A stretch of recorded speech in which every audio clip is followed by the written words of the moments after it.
Hi friends, అందరూ కూడా నమస్కారం. ఈరోజు ఒక మంచి విషయాన్ని మీతో పంచుకోవాలని బ్లాగ్ చేయడం జరుగుతుంది. అదేంటంటే మన కర్నూలు పట్టణంలో జరిగినటువంటి ఒక విషయం గురించి.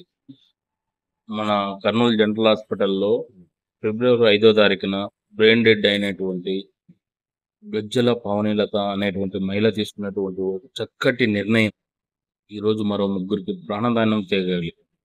ఆ విషయం గురించి ఒక 4 విషయాలు మీతో పంచుకోవాలని చెప్పేసి బ్లాగ్ చేయడం జరుగుతూ ఉంది. ఆ మహిళ తీసుకునేటువంటి ఆ నిర్ణయం వల్ల ఆమె యొక్క అవయవదానాలు మరో ముగ్గురికి సహాయం చేయగలిగి సంచలనంగా వార్తల్లో నుంచి సమాజాన్ని మేల్కొల్పింది. ఆ మహిళ తీసుకునేటువంటి ఆ నిర్ణయం ఎంతో మందికి స్ఫూర్తిదాయకం. ఎందుకంటే కనీసం రక్తదానం చేయాలంటే కూడా ఆలోచించేటువంటి ఈ రోజుల్లో ఆమె తీసుకునేటువంటి ఆ నిర్ణయం చాలా మందికి ఆదర్శప్రాయమైనటువంటిది. ఆమెకు సంబంధించినటువంటి ఒక 4 విషయాలను మీతో పంచుకోవాలని చెప్పి. ఆ మహిళ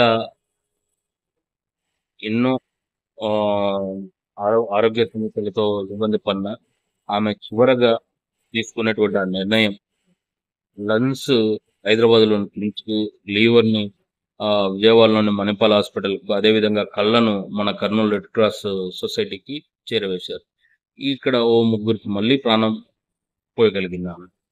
కాబట్టి ఆమెకు సంబంధించినటువంటి ఆహ్, ఈ 4 రోజుల శ్రమ ఏదైతే ఉందో, దానికి శ్రమించినటువంటి డాక్టర్లకి, ఈ విషయాన్ని ముందుండి మన కలెక్టర్ సృజనా మేడం గారికి గ్రీన్ ఛానల్ ద్వారా హైదరాబాద్‌కు మరియు విజయవాడకి కర్నూలు రెడ్ క్రాస్‌కు చేరవేసినందుకు మన కర్నూలు జిల్లా కలెక్టర్ గారైనటువంటి సృజనా మేడం గారికి, అదేవిధంగా అక్కడ శ్రమించినటువంటి డాక్టర్లందరికీ కూడా మన శేషు బ్లాగ్స్ తరఫున ధన్యవాదాలు తెలియజేయడం జరుగుతా ఉంది.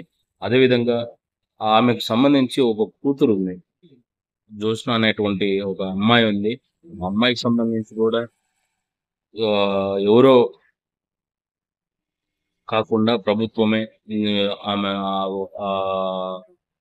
ఆ పాప యొక్క చదువులు గాని, లేకపోతే మంచి బాగులో మంచి చెడు అన్నీ కూడా ప్రభుత్వమే భరించాలని చెప్పేసి ఒక కోరిక అయితే ఉంది. అదేవిధంగా ఎవరన్నా దాతలుంటే కూడా ఆ అమ్మాయికి ఏమన్నా సహాయం చేయాలనుకుంటే సహాయం చేయమని చెప్పేసి మీ ద్వారా కోరుకుంటా ఉన్నాను.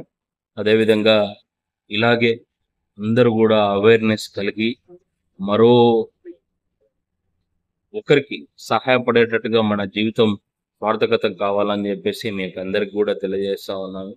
ఆమె తీసుకున్నటువంటి ఆ నిర్ణయం నిజంగా అంటే చాలా గొప్ప నిర్ణయం. కాబట్టి మనలో కూడా అలాంటి సోషల్ అవేర్‌నెస్ వచ్చి అందరూ కూడా మరొకరికి ఉపయోగపడేటువంటి మంచి పనులు చేయాలని చెప్పేసి సమాజానికి సందేశం ఇచ్చినటువంటి పావని లత గారికి మరోసారి ధన్యవాదాలు తెలియజేస్తా ఉన్నాను.